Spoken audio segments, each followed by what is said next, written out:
নারীরা লেডিসের যে চেয়ার আছে না ওয়াশরুম একটা দেন জেন্টস আর একটা লেডিস জেন্টসের কাছে জেন্টসরা হ্যাঁ লেডিসের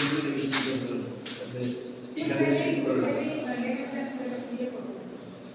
লেডিস উপরে সেখানে আছে উপরে আছে বলেন কি প্রতিক্রিয়া? পরিদর্শন আমরা অ্যাকচুয়ালি এয়ারডিডি মিটিংয়ে যে কাজটি করা হয়েছে গ্রামের মধ্যে গ্রামের সাধারণ মানুষ এই স্কুলের মডেলটা দেখে খুব উৎফুল্লিত এবং আনন্দিত। কাজের কিছু ত্রুটি কী কী আছে সেগুলি দেখার জন্য লোকাল পঞ্চায়েত প্রধান আমাদের বামুটিয়া আইডি ব্লকের আধুনিক চেয়ারপারসন জেলা পরিষদের সদস্য কৃষ্ণপূর্ণা সহ ব্লক স্তরের আধিকারিক সদস্যরা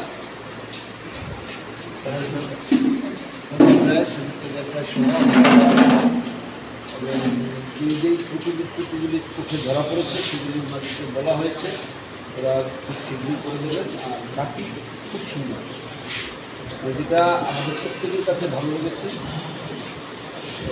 বামুটিয়া বিধানসভার দ্বিতীয় পুরাতন স্কুল এটা। সবচেয়ে পুরাতন স্কুল হচ্ছে নবগ্রামের পরে এই তালতলা একদম পুরাতন স্কুল। এখানে এই ভগ্নদশা থেকে বর্তমান সরকারের প্রচেষ্টায় এই এত সুন্দর ভবন স্কুল ভবন এটা সত্যি আনন্দের এবং বাংলাদেশের জন্য অবশ্যই বামুটিয়ার তিনটি নতুন স্কুল ভবন তৈরি হয়েছে। গান্ধীগ্রাম স্কুল 100% কমপ্লিট, জাস্ট সময়ের অপেক্ষা। আমাদের আদরণীয় শিক্ষামন্ত্রী এবং আদরণীয় মুখ্যমন্ত্রী প্রফেসর ডক্টর মানিক সাহা এবং প্রাক্তন শিক্ষামন্ত্রী আইনমন্ত্রী রতনলাল নাথ মহাশয়ের কাছে স্কুল কর্তৃপক্ষকে পাঠিয়েছি। আমি ব্যক্তিগতভাবে কথা বলছি, ডেট জানাবেন এবং বেলমুড়া উচ্চতর মাধ্যমিক বিদ্যালয় এটা প্রায় 70% কাজ সম্পন্ন হয়েছে, কিন্তু একই দপ্তরের কাজ। এটা একটা ফান্ড নেই যে বলছে এটা ঠিক না। এআরডির কাজ, এটাও এআরডির কাজ, ওইটাও এআরডির কাজ, আরআইডির কাজ, আরআইডিএফ ফান্ডের কাজ।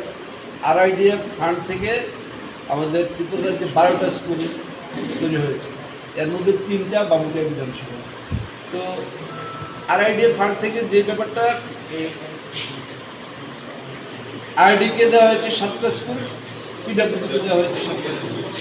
তো পিডাব্লিউডির যেই 7টা স্কুল কমপ্লিট করেছে ওদের ফান্ড নিয়ে কোনো প্রবলেম নেই, কিন্তু আরডির মাধ্যমে যেই কাজগুলি করা হচ্ছে এগুলোর ফান্ডের প্রবলেম দেখা যাচ্ছে। কিন্তু তার মধ্যে বেলমুড়া স্কুলের জন্য শুধু ফান্ডের প্রবলেম, এটা একটা দুশ্চিন্তার বিষয় এবং দেখছি আমরা করতে পারি, কথা বলছি।